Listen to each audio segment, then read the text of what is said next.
नमस्कार दोस्तों, स्वागत है आप सभी का बिहार समाचार में। आज हो गया 21 सितंबर दिन सोमवार। तो चलिए बिहार के 15 बड़ी खबरों को जानते हैं। तो फटाफट से सभी कमेंट बॉक्स में ज़रूर बताएं कि आप बिहार के किस जिले में रहते हैं, और साथ ही आपके मन में अगर कोई भी सवाल हो तो आप हमें कमेंट बॉक्स में ज़रूर बताएं और अपनी तरफ से एक प्यारा लाइक इस वीडियो को ज़रूर कर दें। सबसे पहले बात करते हैं हम लोग कोरोना अपडेट को लेकर। तो राज्य में अब तक कुल महामारी की संख्या 1,68,542 पहुंच चुकी है। बिहार में पिछले 24 घंटों में 1555 मामले सामने आए और पिछले 24 घंटों में 2 लोगों की मौत हो चुकी है। अब तक कुल मरने वालों की संख्या 861 तक पहुंच गई है। राज्य में अब तक 1,52,956 लोग ठीक हो चुके हैं। वहीं पिछले 24 घंटों में 1556 संक्रमित मरीज स्वस्थ हुए हैं। अगली बड़ी खबर, अब बिहार में 21 सितंबर को स्कूल और कॉलेजों को खोलने की जो अनुमति दी गई थी वो अब अक्टूबर तक टाल दिया गया है। बिहार में स्कूलों को खोलने के लिए सरकार की गाइडलाइन का इंतजार किया जा रहा है। पेरेंट्स इस बात को लेकर असमंजस में है कि 21 सितंबर को स्कूल नहीं खुलेगा। बच्चे भी इस बात को लेकर परेशान हैं, लेकिन ना तो प्रशासन की तरफ से स्कूल खोलने की तैयारी है और ना ही स्कूल प्रबंधन की।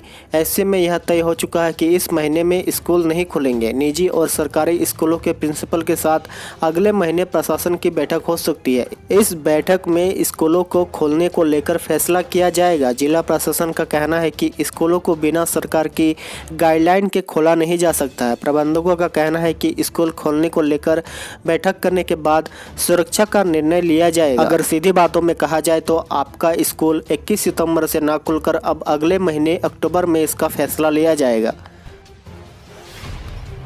तिहाड़ जेल में बंद बिहार के पूर्व सांसद व बहावली मोहम्मद शहाबुद्दीन के पिता का शनिवार रात निधन हो गया, जिसके बाद तिहाड़ जेल में बंद शहाबुद्दीन को पैरोल पर बाहर लाने का प्रयास शुरू हो गया है। मीडिया रिपोर्ट्स के अनुसार पूर्व सांसद को पैरोल पर बाहर लाने की कानूनी कार्रवाई रात में ही उनके वकीलों ने शुरू कर दिया ताकि वो अपने पिता के जनाजे को कंधा दे सके। उन्होंने जेल के डीजी के पास अपनी अर्जी दी है। फिलहाल तिहाड़ जेल के डीजी के पास शहाबुद्दीन के यह अपील लंबित है। बता दें कि बिहार सांसद व बाहुबली नेता मोहम्मद शहाबुद्दीन अभी तिहाड़ जेल में बंद है। सिवान के प्रतापपुर गाँव में 2 भाइयों को 2004 में तेजाब से नहलाकर मार दिया गया था, जिसका आरोप शहाबुद्दीन पर लगा था। इस मामले में उसे विशेष अदालत ने उम्र कैद की सजा सुनाई थी। प्रधानमंत्री नरेंद्र मोदी सोमवार को वीडियो कॉन्फ्रेंसिंग के जरिए बिहार में 9 राजमार्ग परियोजनाओं की आधारशिला रखेंगे। प्रधानमंत्री ऑप्टिकल फाइबर इंटरनेट सेवा का भी उद्घाटन करेंगे, जिसके तहत बिहार के सभी 45,945 गांवों को ऑप्टिकल फाइबर इंटरनेट सेवा के माध्यम से जोड़ा जाएगा। पीएमओ द्वारा जारी एक विज्ञप्ति में कहा गया है कि 9 राजमार्ग परियोजना में 14,258 करोड़ रुपए की लागत से लगभग 350 किलोमीटर की लंबाई तक सड़क शामिल है। बिहार में कोरोना वायरस के संक्रमण और बाढ़ की दोहरी मार का मुद्दा उठाते हुए राज्यसभा में रविवार को मांग की गई कि इस समस्या का स्थायी समाधान निकाला जाए। शून्यकाल में यह मुद्दा उठाते हुए राजद के मनोज झा ने कहा कि बिहार में हर साल मानसून के दौरान बाढ़ आती है और राज्य में जान माल की भारी नुकसान होता है, तो इस साल कोरोना वायरस का संक्रमण भी फैला हुआ है। उन्होंने कहा कि कोरोना वायरस से बचाव के लिए सुरक्षित दूरी बनाए रखना आवश्यक है। बाढ़ प्राकृतिक आपदा है और बिहार में इस साल कोरोना काल में यह प्राकृतिक आपदा आई है, और ऐसे में सुरक्षित दूरी के मानक को पालन कैसे किया जा सकता है। झा ने कहा कि यह सच है कि बाढ़ प्राकृतिक आपदा है, लेकिन कहीं न कहीं यह मानव जनित संकट भी है। इसका स्थायी समाधान खोजना बेहद जरूरी है। पटना जिले के अधिकांश प्रखंडों में राशन कार्ड बनाने की प्रक्रिया फिर से शुरू कर दी गई है। इसके लिए प्रखंड के आरटीपीएस सेंटर पर आवेदन दे सकते हैं। इसके साथ ही राशन कार्ड में नाम जुड़वाने या शुद्ध करवाने के लिए भी आवेदन कर सकते हैं। आवेदन जमा करने के लिए जिले के हर प्रखंड में पंचायतवार अलग अलग तिथि भी निर्धारित कर दी गई है, ताकि ज़्यादा भीड़ इकट्ठा ना हो। इसीलिए लोग अपने पंचायत के लिए निर्धारित दिन को ही आवेदन जमा करें।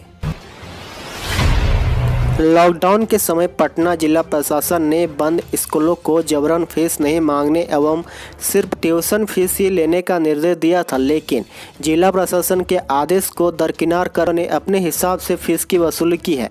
अधिकतर स्कूल प्रबंधन ने पेरेंट्स से ट्यूशन फीस के अलावा development charge, building charge, computer charge, smart class, library, extra activity, SMS charge आदि भी वसूले हैं। फीस जमा नहीं होने के कारण कई बच्चों को ऑनलाइन क्लास से भी निकाल दिया गया है। फर्स्ट टर्म की परीक्षा होने वाली है। परीक्षा से पहले पेरेंट्स पर फीस देने का दबाव पुनः बनाया जा रहा है। एग्जाम से बाहर करने की भी धमकी दी जा रही है। जिला प्रशासन ने निर्देश के बाद भी स्कूल प्रशासन लगातार पेरेंट्स के मोबाइल पर मैसेज भेजकर फीस की डिमांड कर रहा है। पेरेंट्स ने कहा कि व्हाट्सएप मैसेज कर अपने बच्चों की री एडमिशन और 3 महीनों की एडवांस फीस जमा करवाने का अप्रैल में ही जारी किया गया था। इस दौरान शहर के कुछ प्रतिष्ठित स्कूलों ने 3 महीने की फीस ले ली है।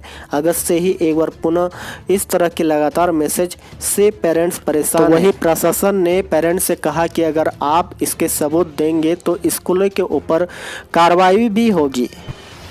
मास्क नहीं लगाने वालों के खिलाफ प्रशासन की कार्रवाई जारी है। इसी सिलसिले में पटना में रेलवे स्टेशन के पास मास्क चेक इन के दौरान पकड़े गए लोगों को कोरोना वायरस जांच की गई। 749 लोग बगैर मास्क के पकड़े गए थे, जिसमें 6 लोगों में बीमारी की पुष्टि हुई है। सभी लोगों को आइसोलेशन सेंटर भेजा गया है। इस क्रम में सगुना मोड़, airport, Maurya law complex, Maurya hotel, Patna junction, ज्ञान भवन, गांधी मैदान, बस स्टैंड, मीठापुर में जाँच अभियान चलाया गया। इन स्थानों पर कुल 749 लोग बिना मास्क वाले व्यक्तियों की टेस्टिंग की गई, जिसमें 6 व्यक्ति पॉजिटिव पाए गए तथा 743 नेगेटिव पाए गए। सगुना मोड़ पर 74 व्यक्ति की जांच की गई। नेता प्रतिपक्ष तेजस्वी यादव ने रविवार को सरकार पर फिर हमला बोला है। तेजस्वी ने आरोप लगाते हुए कहा कि मौजूदा सरकार ने बिहार के 7 करोड़ युवाओं का वर्तमान और भविष्य बर्बाद कर दिया है। नेता प्रतिपक्ष ने ट्वीट करके कहा कि सरकार बताए कि आखिर राज्य में युवाओं को नौकरी क्यों नहीं दी जा रही है। तेजस्वी ने कहा कि लालटेन लेकर दूसरों में दोष ढूंढ मिट्टी में मिलने का वादा करने वाले दर्पण में चेहरा देख बताएं कि राज्य में 15 सालों में कितने उद्योग लगाए। अंत में उन्होंने लिखा कि रोजगार नहीं तो सरकार नहीं। बिहार के भोजपुर के जगदीशपुर में कृषि बिल को किसानों का अहितकारी कानून लाने का आरोप लगाकर किसान सड़क पर उतर आए। केंद्र सरकार के इस बिल के विरोध में गुस्साए किसानों ने NH30 को नोएडा टोला पर जाम कर दिया। किसान केंद्र सरकार के खिलाफ आक्रोशपूर्ण प्रदर्शन और नारेबाजी कर रहे हैं। नेतृत्व अधिवक्ता विनोद वर्मा कर रहे थे। स्वास्थ्य मंत्री मंगल पांडे ने बिहार में एक दिन में 1,76,511 लोगों के कोरोना सैंपल की जांच होने का प्रसन्नता जाहिर करते हुए कहा कि कोरोना को मात देने में भी बिहार अव्वल है। उन्होंने कहा कि बिहार न सिर्फ कोरोना से स्वस्थ होने के मामले में देश में पहले पायदान पर है, बल्कि एक दिन में सर्वाधिक 2.25 लाख से ऊपर जाँच करने वाला देश का पहला राज्य बन गया है। यह आम लोगों में आई जागरूकता और सरकार द्वारा स्वास्थ्य सेवा में किए जा रहे इजाफे का कारण ही संभव हो सका है।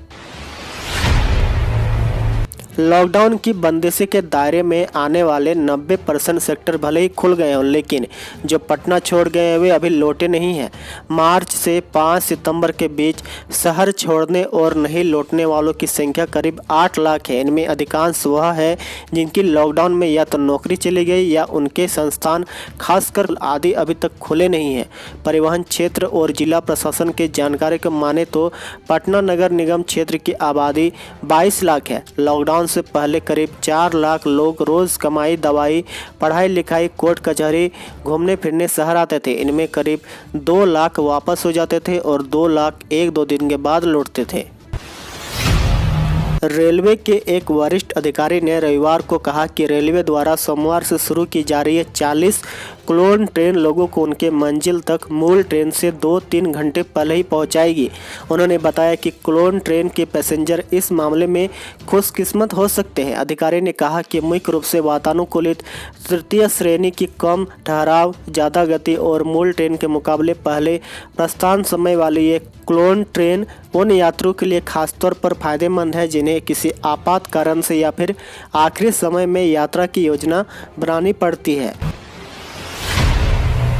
सुशांत सिंह राजपूत मामले में सीबीआई की टीम जांच को अंतिम मुकाम पर पहुंचाने के लिए 7 दिनों के लिए मुंबई जाएगी। अब तक की जांच के दौरान सीबीआई को ऐसा कोई सबूत नहीं मिला है जिससे यह साबित होता है कि सुशांत की हत्या की गई है। सीबीआई इस मामले में दिशा सैलान के मामले को भी गहराई से खंगालेगी। कोई सबूत न होने की वजह से सीबीआई इस मामले में आधिकारिक तौर पर फिलहाल कोई बयान देने नहीं जा रही है। सुशांत सिंह मामले में लगातार 21 दिनों की जाँच और पूछताछ के बाद सीबीआई टीम दिल्ली लौट आई है।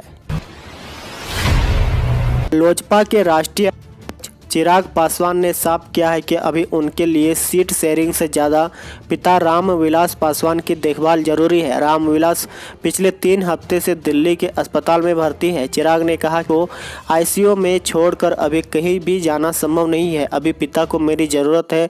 अगर इस वक्त मैं उनके साथ नहीं रहता हूं तो खुद को कभी माफ़ नहीं कर पाऊंगा। चिराग ने अपने विजन पर काम करने के लिए लोजपा कार्यकर्ताओं को चिट्ठी भी भेजी है जिसमें इन बातों का जिक्र किया गया है।